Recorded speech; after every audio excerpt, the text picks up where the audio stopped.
Smells so good. What's going on, you guys? Rice and Frony here. Positive vibes for everybody.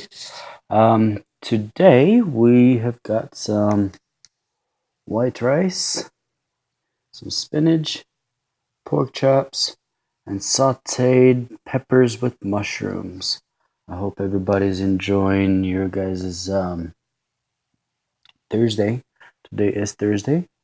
Yeah, over the hump day. But anyways, I'm gonna go ahead and start eating and get with the stories here. Well, one story I should say. But yeah, let's see here. I don't know if you guys can see the steam, but it's there.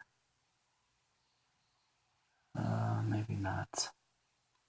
Oh, there you go, dropping rice already.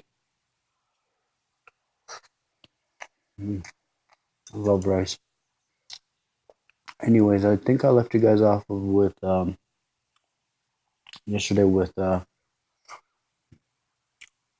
when I was little I had imaginary friends. So as I said yesterday, I grew up in an orphanage for about 13 years of my lifetime. Well, multiple orphanages. So back when I was about, I want to say 6 or 8 years old, I was almost like a loner kid. Okay, I was always alone, and when I was alone, I would always have imaginary friends. That's what people call them, but I didn't know until I was late 7, early 8 years old.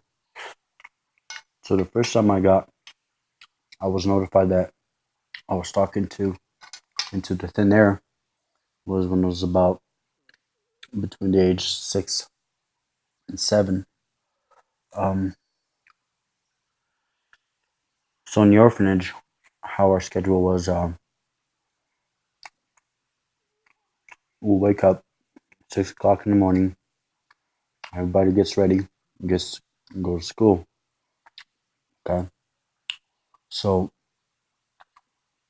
I went to, because I was one of the younger kids. I always went to a different school, right? So I would walk by myself, and throughout this whole time, I always thought that this kid was real. But anyways, how the story goes is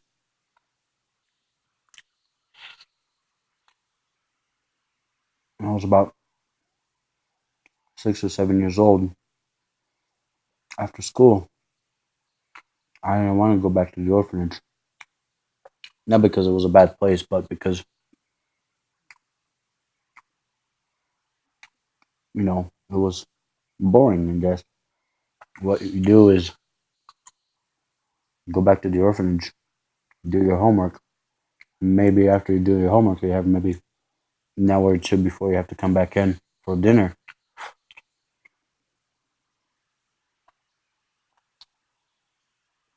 So what I would do is I would prolong the going back to the orphanage by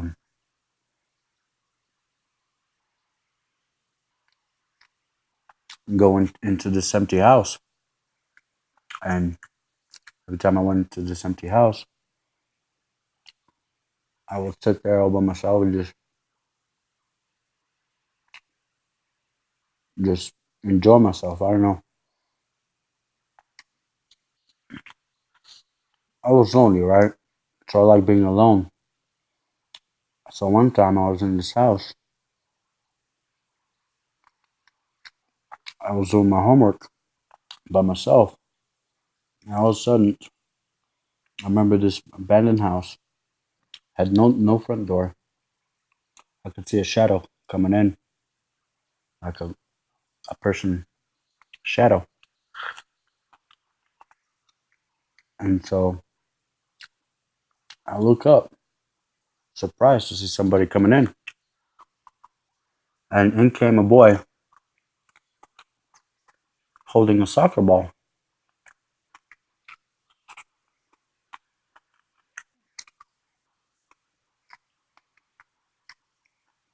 He was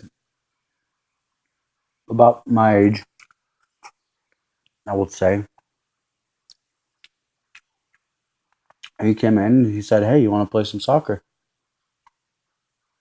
And I was shocked. I love playing soccer, right? So I was like, "Yes, I would love to, but I have to finish my homework." And so he's like, "What kind of homework you got?" So I showed him my homework. I think it was like math problems. So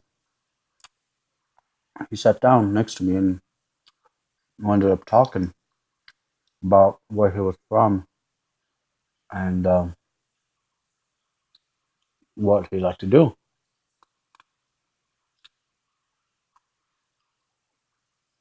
And lo and behold, we never ended up playing soccer. We ended up talking. Just, I don't know. We were just talking about things of where I was from. I was in the orphanage and this, and that, and how he had a family. And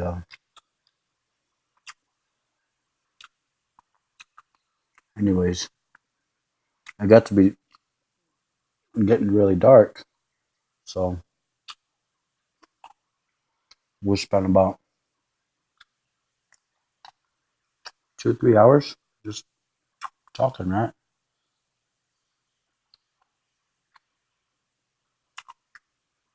And he's like, "Hey, what time do you have to be back to the orphanage?"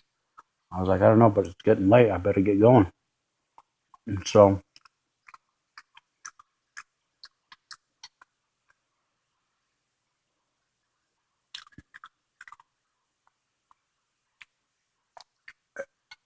we started walking back towards the orphanage.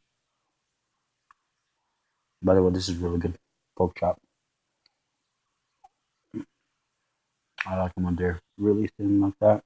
So anyways, we were walking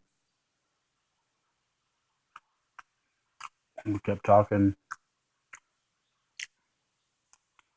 And as we got closer to the orphanage,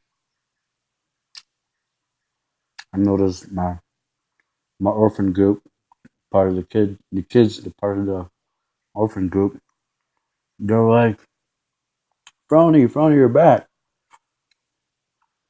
Where you been?" They all kind of surrounded me.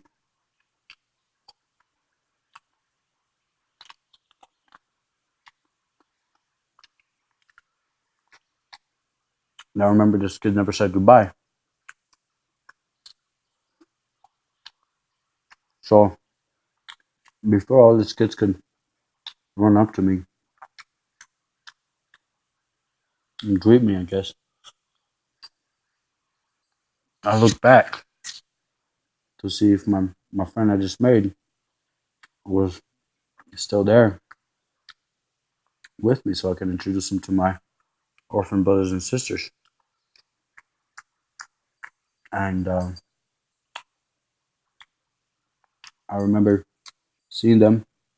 As soon as I seen them, look around next to me, and he was gone.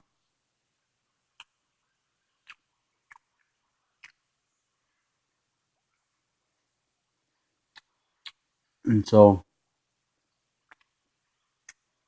one of the older kids in a group, he came up to me and he asked me, "Who were you talking to?" I was following you for the walk back. And I noticed you were talking. Sounded like you were talking to somebody. Who were you talking to? And I was like, "I talked to the boy. Did you see him?" He was like, "No, I didn't see no boy."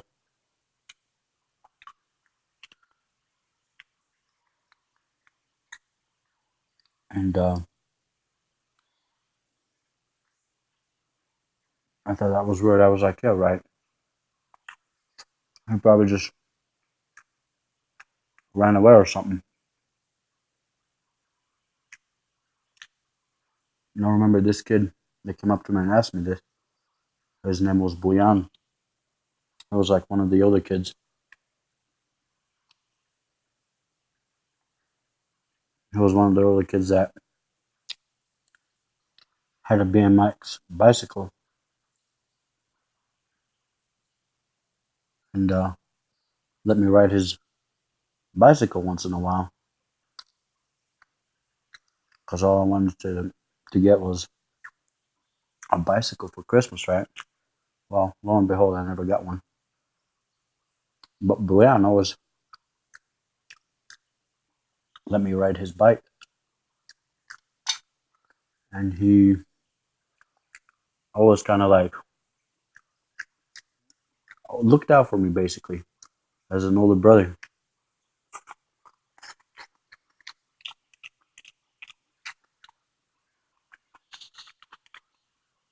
And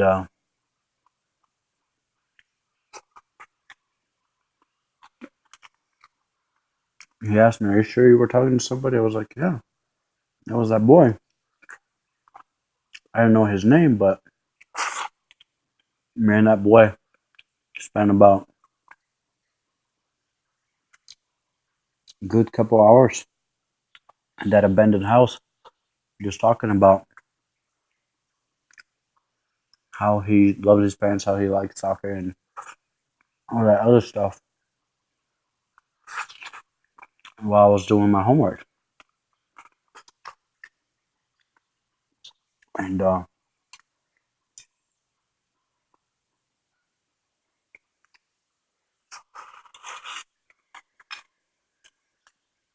Boyan was worried that I might be going crazy. So after that, after Boyan noticed me talking to this little boy that Boyan couldn't see, Boyan started walking back home with me, right? Back to the orphanage. And lo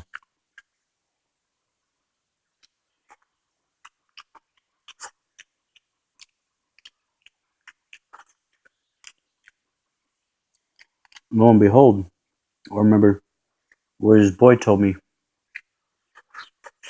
where he lived. So I remember what he said, where, what block and whatnot, what street. And this street was maybe a couple blocks away from the orphanage. And so I thought, okay, next day I could go and ask his parents if I can play with him.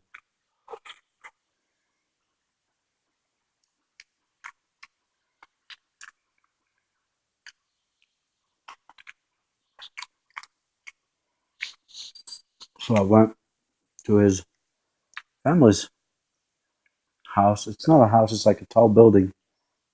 It's like a block, okay? A lot of countries like Asia, they have houses going up, right? Not houses, but like apartment complexes, but like stacked on top of each other. So I remember his floor was the fourth floor, and door door A.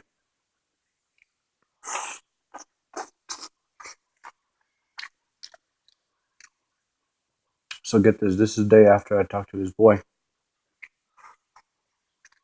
So I was like thinking to myself, this boy can't be imaginary, right? So I remember where he said that he used to live, where he lived. So I go up to his apartment block and to ask his parents if I can play with him, if he can come outside and play.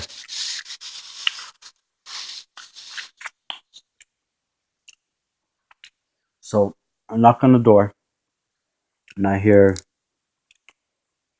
talking behind the door, right? Like, who's that boy? What is he doing here? You know? So finally the door opens And it's this lady, barely, she has the door open barely a little bit.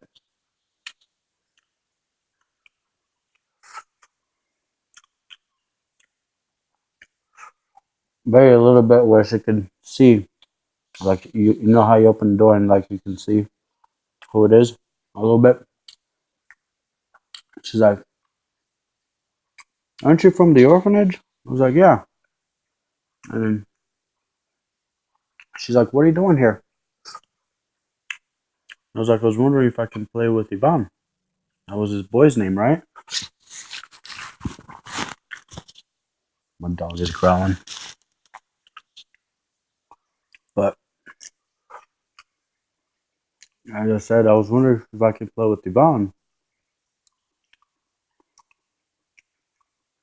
And she shut the door, unlatched the little chain, and opened the door. She's like, "Come in." So she invited me in, and she got her husband to come in the living room, right? And she sat me down with her husband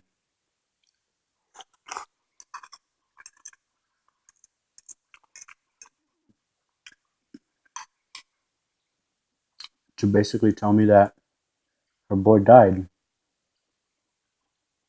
a couple years ago. He was about 9. He would have been 11 at that time, right?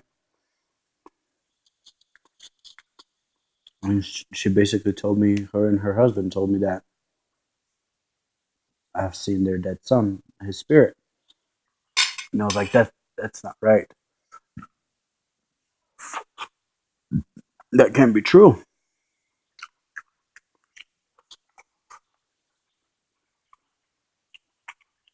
And at the time, I was like, trying to process it, like, it was pretty real, right?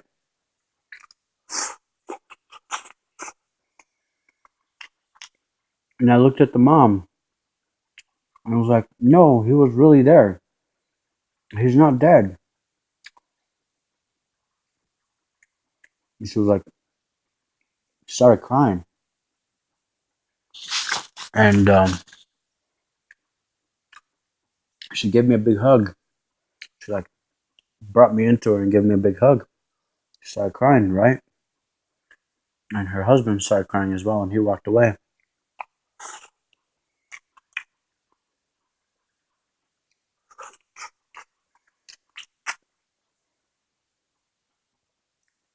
I remember I was like thinking to myself, no, tomorrow I'm gonna walk back with him back here because everything was so real. So the mom was like, no, he's dead. He's dead. I'll take you to the grave tomorrow.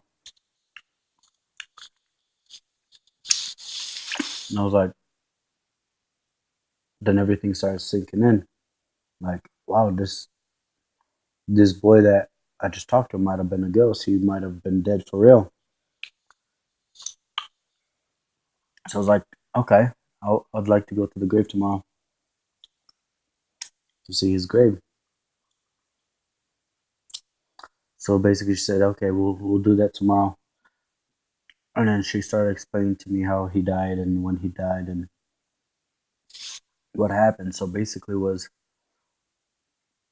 he was playing kickball out in the street with his friends, and he jumped out in front of a car and got hit.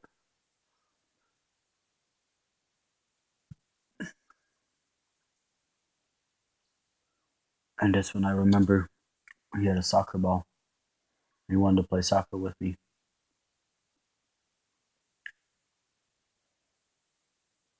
And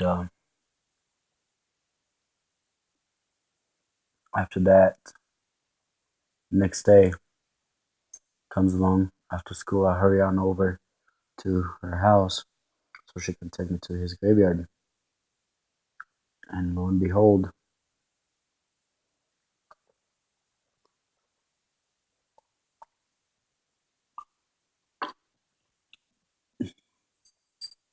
Lo and behold, she did take me to his graveyard, and I seen his name, his date of birth, and his date of death. And she took me there. All I remember her was crying really, really hard. And I remember was that almost like I felt like, how do I explain it? I felt really cold. I felt really, really cold.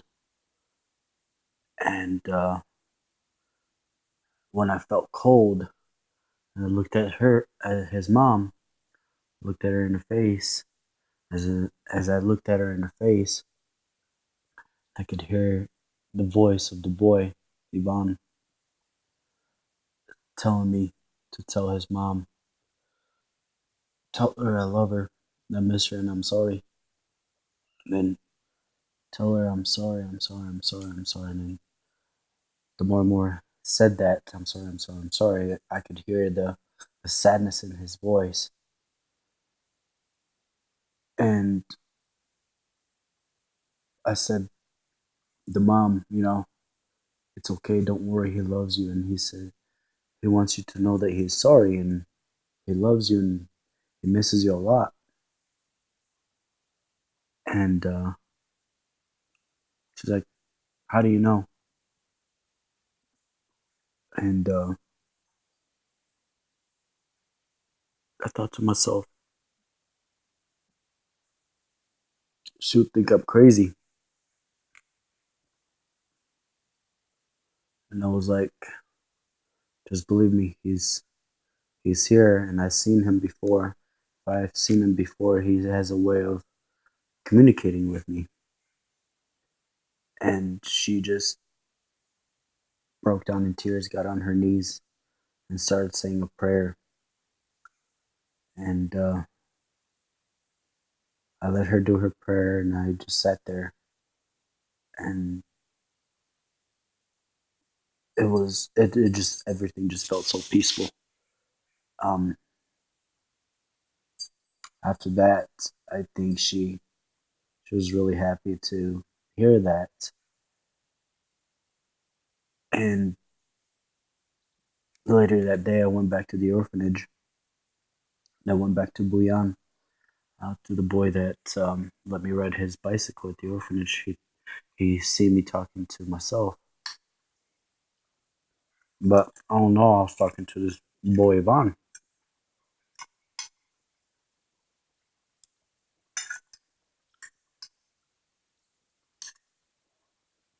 and I went back to Buyan. I was like, Boyan, I have to tell you the story. I went to this lady's house, and it was her son that I was talking to,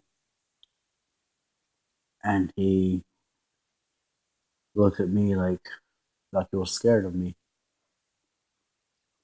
like he had that ghost look in his face, like, wow, he really does talk to imaginary people. I think I scared him, but anyways, I I remember that day, that night. I went to sleep. Later on, a week after that night, I had a dream about what his mom explained him to me as, and that was her only child, and everything fit so perfectly according to the dream I had and what she said about him. And I remember that day I had that dream. I was late for school, but yeah, that's just my story back then when I was young. I had those imaginary friends, and I've got a couple more to go. I hope you guys have enjoyed this video and enjoyed this mukbang. And thank you for tuning in. And I'll see you guys next time. Bye, guys.